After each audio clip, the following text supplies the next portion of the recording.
자, 룻기 네 번째 시간입니다. 기업 물을 자의 날개 아래라는 제목으로 오늘 말씀 보고 또 같이 기도하겠습니다. 자, 이 룻기는 텅 빈 나오미의 이야기로 시작이 됩니다. 고향을 떠나서 모압으로 이민을 갔다가 거기서 정말 텅 빈 인생이 돼버리고 맙니다. 남편도 죽고 자식들도 죽고. 그래서 전능자의 날개 아래로 피하기 위해서 며느리 룻과 함께 베들레헴으로 돌아옵니다. 그런데 우리가 지난주에 살펴봤듯이 이 사람들이 하나님을 보고 고향 땅으로 돌아왔지만 현실은 바뀐 것이 없습니다. 여전히 먹고 살기는 막막하지요. 그래서 며느리 룻이 이삭 줍기를 나갑니다. 남의 집에 추수하다가 남은 거라도 주워 오겠다고, 그렇게라도 먹고 살자고 하면서 며느리 룻이 일을 하러 나갑니다. 자, 그렇게 룻이 나갔는데 룻기 2장에 보면 그런 말이 나온다 그랬죠. 우연히도 보아스라는 유력자의 밭으로 룻이 가게 됐고요. 또 마침 보아스가 나타나서 룻과 보아스가 만나게 되는 일이 지난주 룻기 2장에서 우리가 살펴볼 수가 있었습니다. 그래서 하나님의 역사는 우연과 우연히 마침을 통해서 일어난다라고 지난주에 말씀을 드린 것이 기억나실 것입니다. 자, 그렇게 룻과 보아스가 만나고요. 이제 룻과 보아스가 만난 자초지종을 다 들은 이제 시어머니 나오미가 그래서 이 여자분이 이제 드디어 감을 잡습니다. 이거는 보통 일이 아니구나 라는 감을 잡습니다. 그래서 오늘 3장 1절에 보면은 이제 룻을 붙들고 차근차근 말을 하는 것입니다. 자, 며느리야 일로 와봐라 하면서 보아스가 오늘 밤에 타작마당에서 보리를 까불릴 것이다. 보리를 까불린다는 것은요, 키질을 한다는 것입니다. 키질을, 이렇게 바람에 이렇게 키질을 한다는 건데, 이 당시 팔레스타인 지방에서는요, 밤에 바람이 분대요. 그래서 키질을 밤에 했다고 합니다. 자, 오늘 밤에 보아스가 타작마당에서 보리를 키질을 하면은 그게 다 끝나고 나면 먹고 마시고 잔치도 할 텐데, 자, 너는 꽃단장을 하고 가서 거기 그 타작마당의 한쪽에 가서 기다렸다가 숨어서 기다리다가 나중에 보아스가 이제 기분이 좋아져서 이제 잠자리에 들면 그때 너가 가서 보아스의 이불을 살짝 들고 거기에 누워라. 그러면 그 다음부터는 보아스가 알아서 할 거다라고 이렇게 오늘 3장 1절부터 4절까지 이 나오미가 며느리 룻에게 설명을 해주고 있는 것입니다. 룻이 이 얘기를 다 듣고 어떻게 했을까요? 좀 황당하죠. 우리가 생각하기엔 좀 황당하죠. 아니, 외간 남자가 자고 있는데 거기 가서 이불을 들고 거기 같이 누우라니요. 우리가 생각하기엔 황당한데, 아무튼 룻은 시어머니의 이 얘기를 듣고 그대로 따르고 순종을 합니다. 그래서 그 밤에 룻이 보아스 곁에 이제 눕지요. 자, 누웠더니 어떤 일이 벌어집니까? 8절에 보아스가 자다가 대번에 놀랍니다. 자다가 뭐가 인기척이 느껴지니 왜 안 놀라겠습니다. 안 놀라겠습니까? 그래서 9절에 보면은요, 오늘 말씀 9절에 보면 이렇게 말하죠. 이르되 내가 누구냐 하니 대답하되 나는 당신의 여종 룻이오니 당신의 옷자락을 펴 당신의 여종을 덮으소서. 이는 당신이 기업을 물을 자가 됨이니이다 하니. 자, 보아스가 깜짝 놀라서요. 당신은 누굽니까? 하니까 룻이 얘기를 하는 거예요. 나는 당신의 여종입니다. 당신의 옷자락을 펴서 나를 덮어주소서라고 이렇게 보아스에게 얘기를 합니다.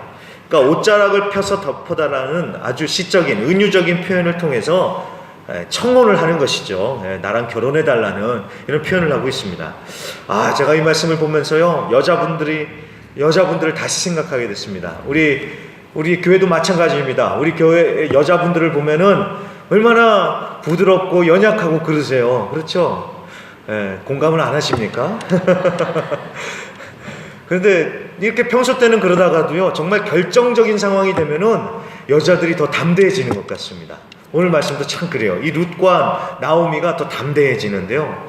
이렇게 담대하게 그렇게 가요. 자, 이렇게 나오미가 얘기했더니 보아스가 어떻게 반응합니까? 10절입니다. 10절부터 보면은 가난하건 부하건 젊은 남자를 택하지 않고 나같이 나이 든 사람을 택하다니 하면서 보아스가 놀랍니다. 그러면서 룻의 인애 10절에요. 인애라는 말이 나오죠. 이 인애라는 말이 제가 계속해서 강조하고 있는 헤세드라는 말입니다. 헤세드. 룻의 헤세드, 룻의 인애를 칭찬을 하고요. 그 다음에 룻이 현숙한 여인이다 라고 하면서 룻을 계속해서 칭찬을 합니다. 자, 일단 여기까지만 멈추면요. 자, 여기까지만 보면은요, 정말 당황스럽고, 아니, 이게 어떻게 가능한 일인가 그런 생각이 듭니다. 왜냐하면, 우리가 조금만 삐딱하게 보면은, 이 얘기가 이렇게도 이해가 돼요. 젊은 과부가 시어머니와 짜고, 돈 많은 남자, 돈 많은 늙은 남자를 유혹하는 막 그런 모습 같잖아요. 그러니까 막 싸구려 삼류 소설 같잖아요. 예. 그렇죠. 그렇게 보이시죠, 이제 보면은. 근데 여러분, 말씀을 한번 천천히 잘 보시면요, 이 얘기는 절대로 그런 얘기가 아닙니다. 이 나오미가 그냥 이렇게 하는 것이 아니고요. 아, 우리가 봉잡았다 하면서 저 남자 어떻게 해서든지 꼬셔야 된다. 나오미가 이렇게 얘기하는 것도 아니고요. 룻도 생각 없이 시어머니가 시키니까 그냥 외간 남자 침실에 들어가는 거잖아요. 외간 남자 침실에 들어가서 눕는 그런 것이 아닙니다. 괜히 룻이 순종하는 것이 아닙니다. 말씀을 잘 보시면요, 이 사람들이 다 생각이 있어서 하는 거예요. 기업 물을 자라는 하나님께서 정하신 테두리 안에서 이 모든 일들이 진행되고 있고요. 또 무엇보다도 헤세드가 이 중심에 있다라는 사실입니다. 헤세드는 제가 지금까지 계속 설명을 했습니다. 하나님의 깊은 사랑, 하나님의 그 은혜를 표현하는 단어라고 했지요. 나오미도 그렇고 룻도 그렇고 보아스도 그렇고 이 헤세드의 마음을 가지고 움직이고 있는 것입니다. 그리고 이제 기업 물을 자를 우리가 좀 생각을 해보는데, 오늘 룻이 보아스를 향해서 당신은 기업 물을 자다라고 이렇게 말하고 있죠. 이 부분을 조금만 생각해 보겠습니다. 여기서 기업을 무르다라는 말은요, 무르다라는 말은 되사다, 도로 찾다, 대속하다라는 뜻입니다. 스페인어로는 레디미르라는 말을 씁니다. 레디미르. 영어로는 리디머라고 하죠. 그러니까 친척이 어려운 일을 당했을 적에 대신 책임져 주는 자, 구원해 주는 자가 바로 기업 물을 자입니다. 그래서 레위기 25장과 신명기 25장에 보면은 이 기업 무르기 제도에 대해서 자세히 나오는데, 만약에 누군가가 너무나도 어려워가지고 자기 땅을 팔게 되는 상황이 벌어지면 이 기업 물을 자라고 하는 친척 중에 한 사람이 나타나서 대신 그 땅값을 치러주고 그 땅을 다시 회수해서 주인에게 돌려줘야 됩니다. 이게 바로 기업 물을 자라는 제도입니다. 그렇게 해서 그 사람의 땅, 기업을 회복시켜 주는 것입니다.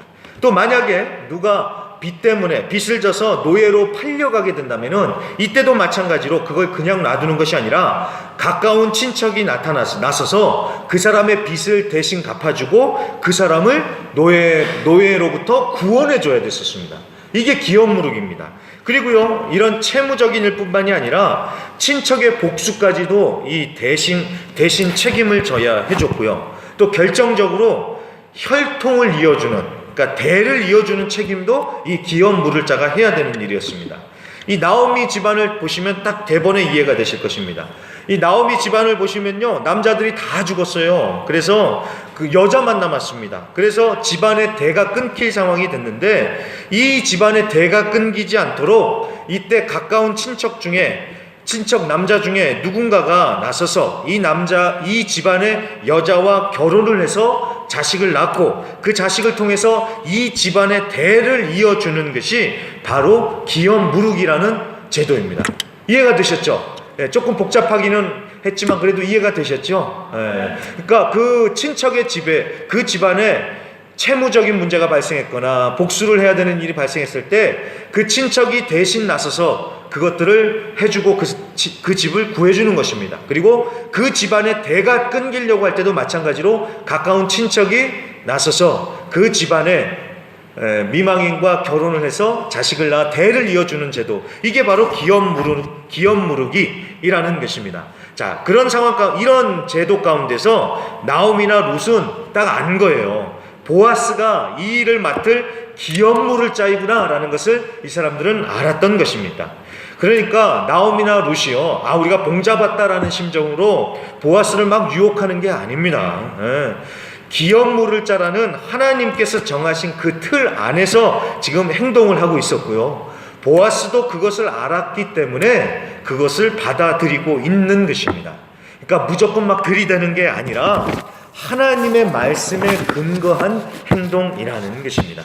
그래서 여러분 4절 말씀에도 잘 보시면요, 나오미가 룻에게 마지막에 그렇게 얘기하죠. 가서 누워라. 그러면 그가 내 할 일을 내게 알게 하리라. 이 말은요, 자, 네가 보아스를 가서 꼬셔서 하룻밤 동침을 해라. 그러면 첫날 밤은 그리고 남자가 리드하도록 알아서 둬라. 이런 얘기를 하는 게 아니라요, 보아스가 기업 물을 자로서 어떻게 해야 할지 다 알고 있으니까 너는 그저 따르면 된다라는 이 얘기를 하고 있는 것입니다.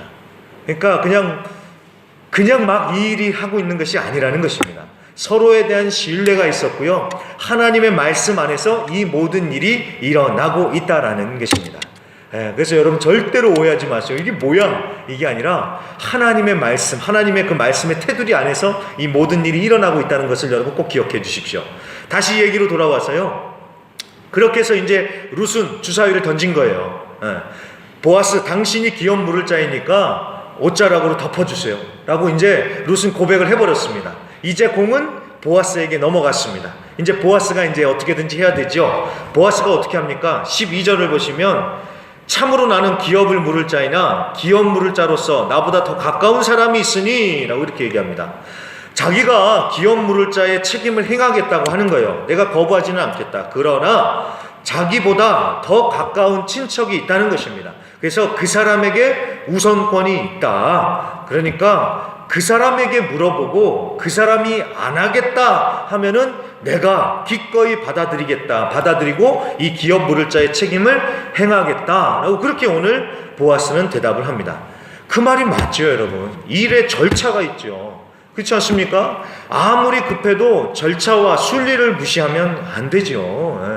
보아스도 마찬가지입니다. 보아스는 아마 룻을 좋아했던 것 같아요. 그리고 이 룻 집안, 나오미 집안을 도와주고 싶어 했던 것 같습니다. 하지만 그래도 일에 순서가 있고 절차가 있죠. 그래서 보아스가 얘기하는 거예요. 나는 너무 기쁘지만 조금만 기다려 달라 하면서 룻에게 정중히 얘기를 하고요, 룻에게 무안을 주지 않습니다.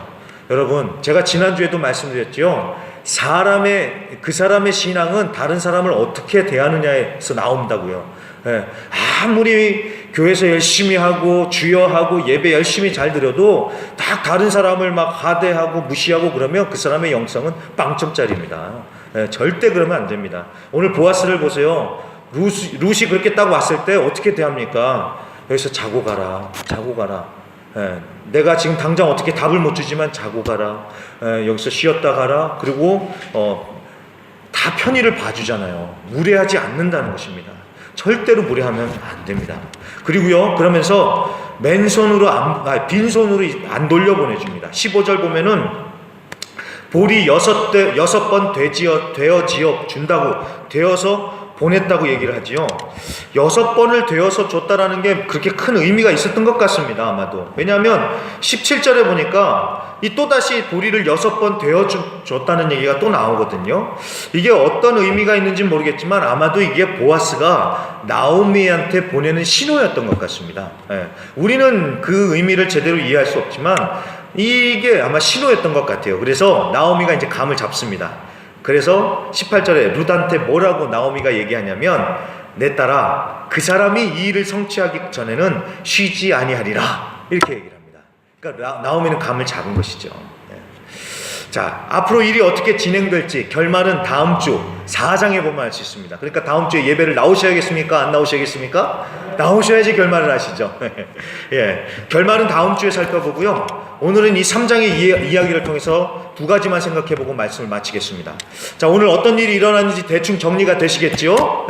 이제 룻이 본격적으로 행동을 하고 보아스가 이제 그에 대해서 대답을 해주는 장면이 오늘 3장의 얘기다, 이렇게 정리를 하시면 되겠습니다. 자, 두 가지만 보자 그랬는데요. 먼저 첫 번째는 우리의 기업 물을 자이신 예수를 우리가 깊이 생각하고 바라보자라는 것입니다.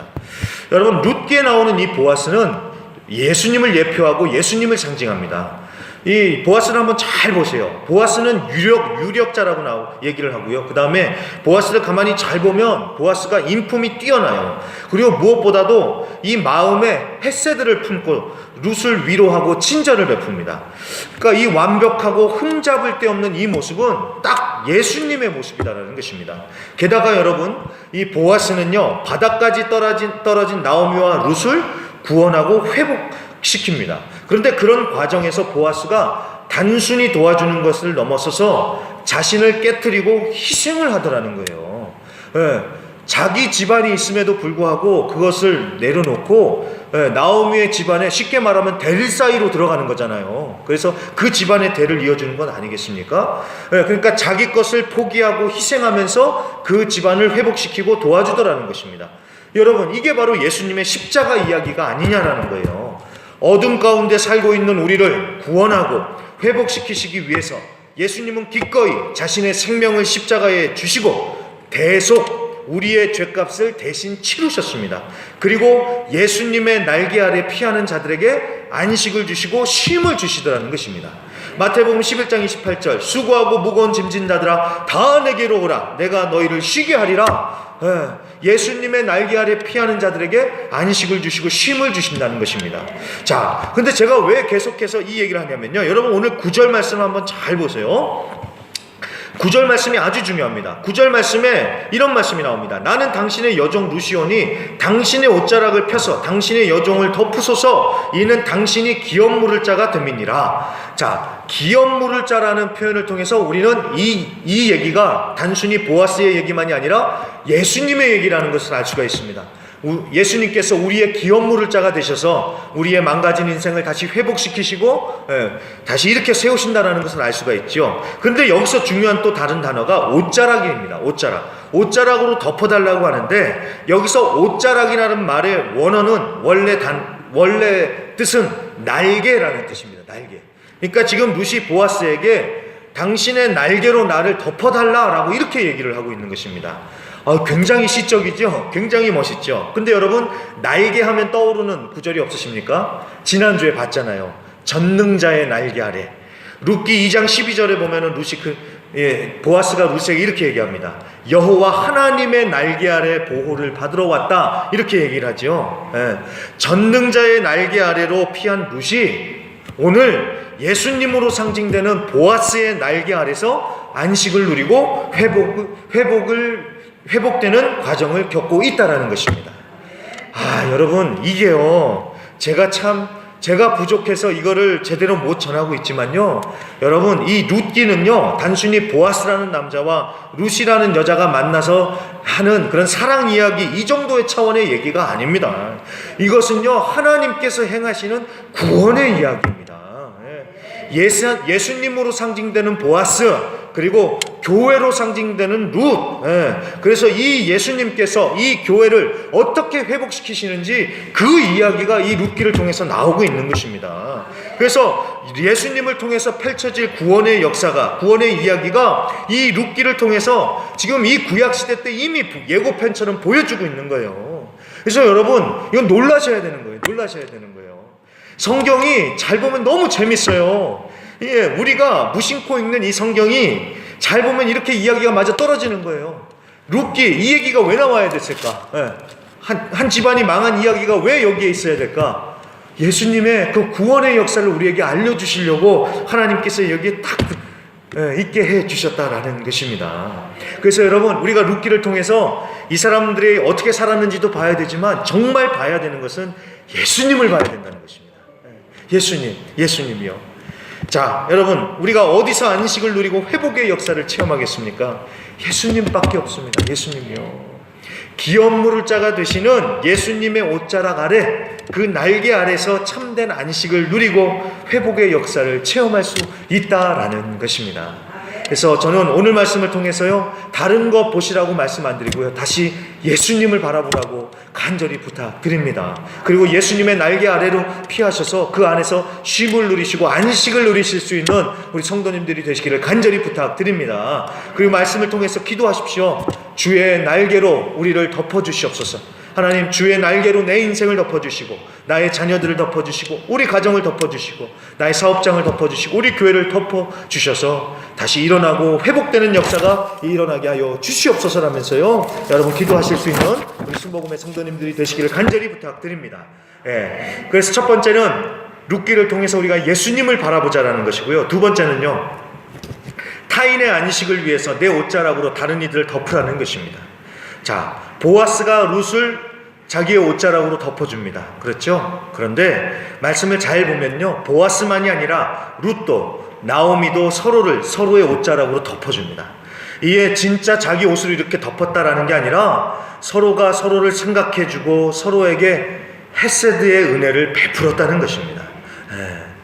자, 룻이 나오미를 어떻게 잘 대해준 헤세드 했는지는 우리가 이미 잘 봤으니까 넘어가고요. 오늘은 나오미만 생각해보고 말씀 마치겠습니다. 여러분 1절을 다시 한번 잘 보세요. 1절에 보면은 룻의 시어머니 나오미가 그에게 이르되 내 딸아 내가 너를 위하여 안식할 곳을 구하여 너를 복되게 하여야 하지 않겠느냐, 이렇게 얘기를 합니다. 자, 지금 여러분 나오미는 텅 빈 인생이에요. 텅 빈 인생. 자기 인생도 고달파요. 지금 남편도 잃어버리고 자식들도 다 죽어버리는, 그리고 살 길도 막막한 자기 코가 석자인 인생이에요. 그러니 이 나오미가 다른 사람을 생각할 여유가 어디 있겠습니까? 그렇죠? 이 나오미는요, 나는 괴로움이다 말하라고 하면서 그냥 신세 타령이나 하면서 그렇게 페인처럼 살 수도 있었습니다. 자, 그런데 3장 1절에 보세요. 지금 잘 보시면 나오미가 누구를 생각하고 있습니까? 룻을 생각하고 있더라는 거예요.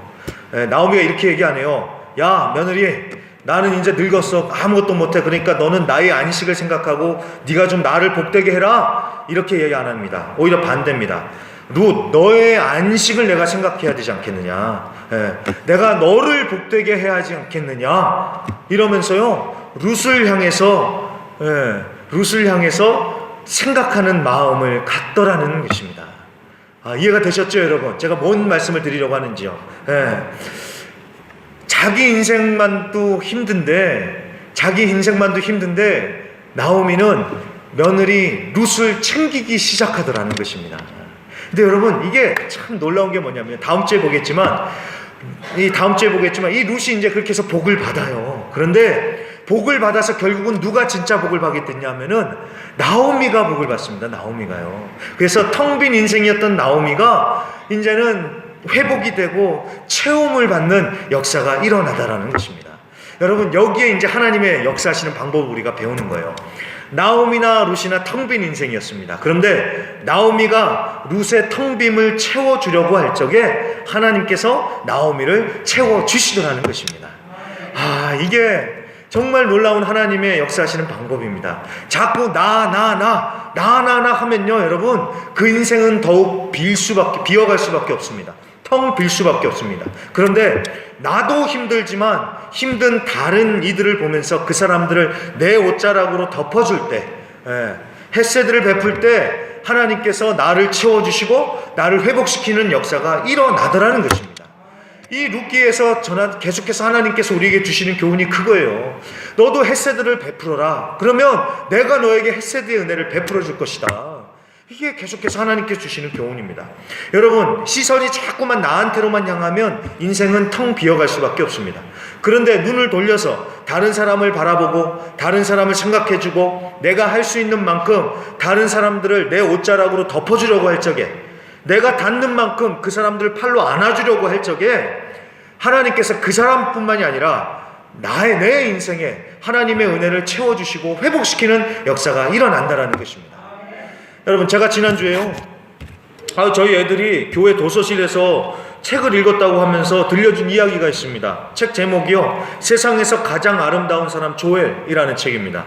애들용 책이니 하면서 제가 그냥 무심코 들었다가 제가 굉장히 큰 은혜를 받았습니다. 이 조엘이라는 사람이요, 태어난 지 20개월 만에 교통사고가 났습니다. 그래서 전신 85%가 화상을 입어서 손가락 발가락도 없고요, 얼굴도 완전히 망가졌습니다.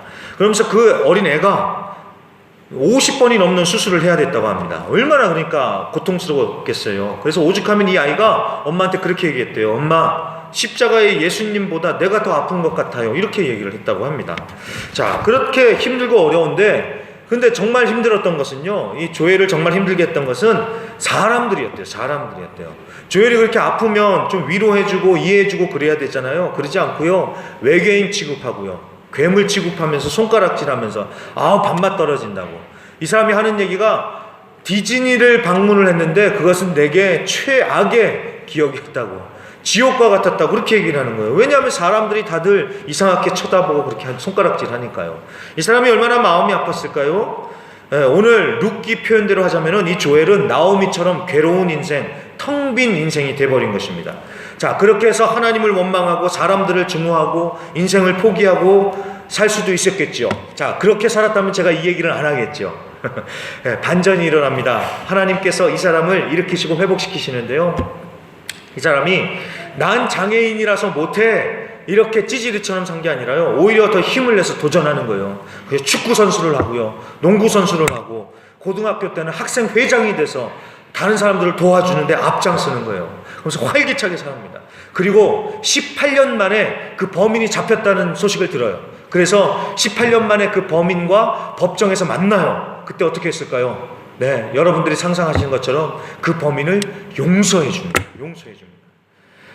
그러면서요, 이 조엘이라는 사람이 이제 나중에는 여기저기 강연을 다니면서 사람들에게 희망의 메시지를 전하고 하나님의 은혜를 전해주는데요, 이 사람이 정말 좋은 말 많이 합니다. 그 중에서 제일 제 마음에 와닿았던 표현이요, 많이 빼앗겨서 많이 줄 수 있었습니다. 이렇게 얘기합니다. 좀 뭐가 느껴지십니까? 많이 빼앗겨서 나는 많이 줄 수 있었습니다. 그래요. 나는 많이 빼앗겼기 때문에 많이 받아야 했습니다. 이 얘기가 아니라 나는 많이 빼앗겼기 때문에 더 많이 줄 수 있었습니다. 이렇게 얘기를 하는 거예요. 자, 자기 슬픔에 빠져서 텅 빈 인생이 될 수 있었지만 오히려 이 사람은 위로를 받아야 되잖아요. 근데 그게 아니라 오히려 다른 사람들을 더욱더 위로하고, 다른 사람들에게 더욱더 사랑을 베풀고 은혜를 베풀고 도와주고, 그렇게 하니까 하나님께서 이 조엘의 인생을 더욱더 풍성하게 채워주시더라는 것입니다. 여러분, 그래서요, 어려울수록 더욱더 헷세드를 베풀어야 됩니다.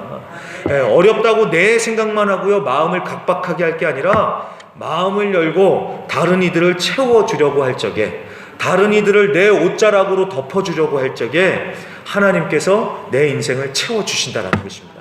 그래서 여러분, 제가 말씀의 결론을 맺는데요, 여러분, 제가 룻기를 통해서 계속해서 주장하는 바가 또 하나 있죠. 그게 뭐냐? 살다 보면 사라진다. 그래서 살자, 그래도 살자, 제가 계속 얘기하잖아요. 근데 여러분, 살다 보면 사라진다고 할 적에 여러분 꼭 기억해 주십시오. 살다 보면 사라진다, 그러니까 이를 꽉 악물고 독하게 살자, 이게 아닙니다. 절대 그게 아닙니다. 어렵고 힘들다고 해서 이를 악물고 독하게 살자, 이게 아니라 살다 보면 사라지는데 어떻게 살아야 되느냐? 하나님을 바라보면서 살고, 헷세드를 마음에 품고 살라는 것입니다. 제가 이 룻기를 계속 헷세드라는 단어를 묵상해 보니까 이 헷세드는 다른 게 아니라 예수님의 마음이더라고요. 그래서 헷세드는 다른 게 아니라 예수님의 마음을 품고 그 예수님의 마음을 가지고 사는 것, 이게 바로 헷세드의 삶이더라고요. 그겁니다. 예수님의 마음을 품고 다른 사람들을 향해서 마음을 열고 사는 거예요.